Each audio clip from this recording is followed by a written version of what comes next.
A antiga Israel queria que Jesus fizesse algo sensacional para provar que ele era realmente o Filho de Deus.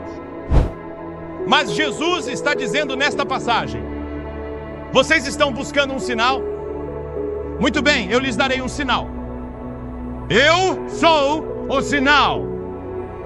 Agora, quando você se depara com Jesus, qual é a sua reação? Quando você é confrontado com Jesus Cristo, qual é a sua reação? A reação dos escribas e fariseus foi de hostilidade. Já o povo dos dias de Nínive se humilhou e se arrependeu ao enfrentar e se deparar com Deus. E a pergunta que todos fazemos hoje é esta: o que vocês pensam de Cristo? Quem é Jesus Cristo? Mas a nossa geração ficou obcecada por Jesus. Os jovens estão falando sobre Jesus. Ele é o assunto das conversas hoje, nas universidades, nas escolas, em todos os lugares. Os jovens estão discutindo sobre Jesus Cristo e perguntando: quem é Ele? Quem é esse Jesus? Não podemos escapar dele. Você se lembra daquele dia em que Saulo estava a caminho de Damasco, perseguindo os cristãos, quando de repente uma luz ofuscante apareceu e o fez cair por terra? A primeira pergunta que ele fez foi: quem és tu, Senhor? Essa é a mesma pergunta que a nossa geração de jovens nas universidades está fazendo hoje. Quem és tu, Senhor? Quem é Jesus? Por que não conseguimos escapar dele? Porque ele está em nossa consciência e em nossa mente, a ponto de que nossas peças, nossos poemas e nossas óperas sejam sobre ele. Ele é apenas um herói revolucionário ou algo mais? Ele viveu apenas 33 anos.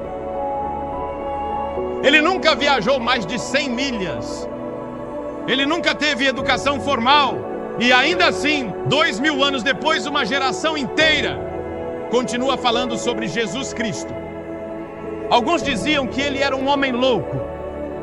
Outros disseram que ele era um revolucionário. Ou será que Jesus era alguém que defendia o sistema? E então há também quem diga que ele foi o primeiro hippie, que tinha cabelos longos e andava com seus discípulos em uma comunidade. Mas na verdade nós não sabemos como ele era. Não temos uma imagem de Jesus, e Deus fez isso de propósito, para que não adorássemos uma imagem, porque Deus é espírito e devemos adorá-lo em espírito. E então havia pessoas que diziam que ele era deliberadamente mau, que ele era um homem mau, que ele era um diabo. O que ele realmente foi? Essa é a questão. Jesus Cristo, quem és tu? Quem é Jesus? Não podemos escapar dele. Tentamos fugir, mas lá está ele. Ele continua aparecendo em toda parte. Nossos maiores filósofos escreveram sobre ele. Nossos maiores historiadores escreveram sobre ele. Nossos maiores poemas e peças são sobre ele. Até nossas maiores arquiteturas são sobre ele. Não podemos escapar dele. Bem, sabemos algumas coisas sobre ele. Sabemos que ele era um homem. Jesus era completamente humano. Ele representava a humanidade, pois a Bíblia diz que ele foi identificado e contado entre os transgressores. Sabemos que ele teve fome. Sabemos que ele teve sede. Sabemos que ele se cansou. Sabemos que ele experimentou as alegrias da amizade. Sabemos que ele chorou no túmulo de um ente querido. Sabemos que ele possuía todas as características de um homem. E ainda assim, de forma muito interessante, a Bíblia diz que ele nunca cometeu pecado. Na verdade, ele se colocou diante do povo de sua geração e disse: nunca cometi um pecado. Ele disse: qual de vocês pode me acusar de algum pecado? Eles não podiam dizer nada. Todos nós somos pecadores. Mas Jesus passou por todo tipo de tentação, assim como nós. E não há provação, teste ou tentação que Jesus não tenha enfrentado antes de você. E ele resistiu e venceu tudo. Ele era um homem, um ser humano, mas era mais do que isso.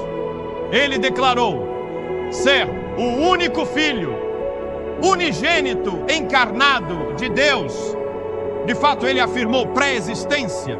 A Escritura diz: no princípio era o Verbo, e o Verbo estava com Deus, e o Verbo era Deus. Antes do tempo começar, ele já existia. Ele disse: antes de Abraão nascer, eu sou. Eu existo eternamente.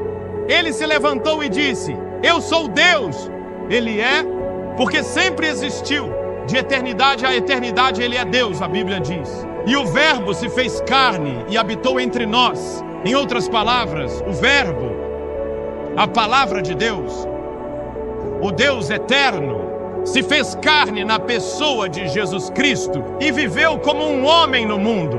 É isso que a Bíblia ensina. Você precisa aceitar que ele não foi apenas mais um revolucionário, ele não foi apenas mais um hippie, ele não foi apenas mais um grande homem. Ele era Deus em carne e osso. E toda a ética que ele ensinou, nenhum homem nunca ensinou como ele. Se alguém lhe bater numa face, ele diz: ofereça também a outra. Jesus ensinou que devemos perdoar. Ele ensinou uma revolução na maneira como devemos viver. Ele nos ensinou que não são apenas as ações exteriores que Deus julga, mas também os pensamentos e intenções internas. Ele disse: Moisés nos ensinou nos 10 mandamentos: não cometerás adultério. Mas eu vos digo que se alguém olhar para uma mulher com desejo impuro, já cometeu adultério em seu coração. Ele disse: vocês ouviram o que foi dito aos seus antepassados: não matarás. Mas eu lhes digo que qualquer que se irar contra seu irmão estará sujeito a julgamento. Ele elevou a ética humana ao mais alto nível e exigiu que vivamos esse tipo de vida. Porque ele mesmo viveu esse tipo de vida. Como você explica Jesus? Jesus Cristo, tu és quem dizes ser? Ele acalmou o mar. Ele tinha poder sobre a natureza. Ele podia pegar um relâmpago e lançá-lo de volta às nuvens. Ele tem poder sobre a natureza. Por quê? Porque ele é o Deus da natureza. São suas leis e elas o obedecem. Ele tinha autoridade sobre as doenças. Jesus fez cegos enxergarem, fez surdos ouvirem, fez mudos falarem. Ele ressuscitou os mortos. De acordo com o registro, ele tinha autoridade sobre os demônios. E então, olhe para a morte que ele teve. Algum homem já morreu como Jesus? A terra tremeu, as rochas se partiram, os sepulcros se abriram, até mesmo os soldados confessaram: verdadeiramente este era o Filho de Deus. Qualquer um que veja Jesus naquela cruz e não seja tocado tem um coração de pedra. Primeiro tiraram as roupas dele, depois pegaram longas tiras de couro com esferas de aço ou chumbo nas pontas e o açoitaram nas costas, até que ele mal pudesse ficar de pé. Então colocaram uma coroa de espinhos sobre sua testa e seu rosto começou a sangrar. Eles riram dele, cuspiram nele e zombaram dele. Com um simples estalar de dedos, 72 mil anjos já haviam desembainhado suas espadas, prontos para resgatá-lo e varrer este planeta da existência do universo. E Jesus disse: não, pois para isto nasci. Não digam que esta é uma religião de homens brancos ou de homens negros. É uma religião mundial. Ele fez isso por todo o mundo. Quando ele morreu naquela cruz e foi pregado nela, pregaram os cravos em suas mãos e nos pés. E sabe o que ele disse? Ele disse: Pai, perdoa-lhes porque não sabem o que estão fazendo. Perdoa-lhes. Foi assim que ele enfrentou a violência de seu tempo. E então na cruz, ele disse: meu Deus, por que me abandonaste? Depois inclinou a cabeça e disse: está consumado. O que ele quis dizer com isso? Ele quis dizer que o plano de salvação estava concluído. Agora Deus pode perdoar todos os teus pecados, porque Jesus terminou o plano de Deus para a tua salvação. Porque veja, Deus conhece cada um de vocês pelo nome. Ele tem até os fios de cabelo da tua cabeça contados. Deus olha para você como se fosse a única pessoa em todo o universo. Ele vê você somente você. E naquela cruz, Jesus teve a capacidade de pensar em você. E Ele te amou o suficiente para permanecer na cruz. Já houve amor maior do que esse? Porque Ele viu que ressuscitaria dos mortos. Ele viu que nas gerações futuras haveria um povo reunido em seu nome, que formaria seu corpo. Ele viu o dia em que reinaremos com Ele em seu reino. Sim, eles o colocaram em um túmulo. E se Ele não tivesse ressuscitado, não haveria evangelho.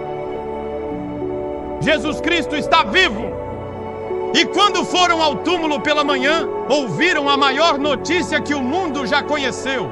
Ele não está aqui, Ele ressuscitou, Ele está vivo. E o que inspirou os discípulos a pregarem por todo o mundo foi a ressurreição. Eles pregavam em toda parte que Jesus está vivo. E então o que acontece com as pessoas que recebem a Cristo? O que acontece com elas? Tivemos aqui na outra noite um homem que era líder dos Panteras Negras. Ele disse que achava que poderia mudar o mundo através do movimento Panteras Negras, até que conheceu Jesus. E ele disse que Jesus mudou a vida dele e tirou todo o ódio do seu coração. Ele disse: agora acredito que o mundo pode ser transformado, mas acredito que isso pode acontecer pelo poder de Jesus. É isso. Jesus entrando em nossos corações. Quem és tu, Senhor? Jesus Cristo, és tu quem dizes ser? Essa é a pergunta que cada um de vocês terá que responder hoje. Quem é Jesus? Ele era quem dizia ser, Deus em carne e osso? Acredito que as evidências são esmagadoras de que Ele é quem afirma ser o Filho do Deus vivo. Eu não posso prová-lo cientificamente, mas posso prová-lo pelas vidas que Ele transforma a cada dia. Posso prová-lo porque em meu coração não digo acho ou espero, eu digo sei.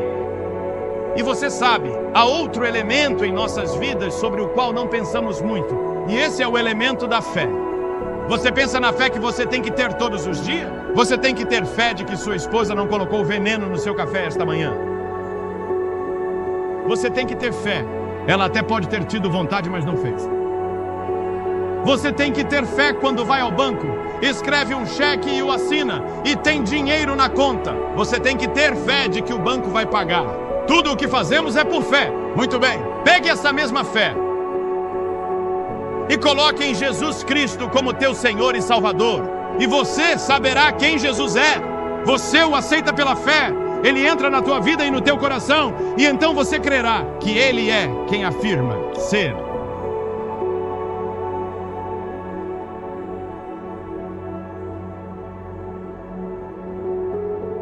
Paulo, naquela estrada para Damasco, também fez outra pergunta: o que queres que eu faça, Senhor?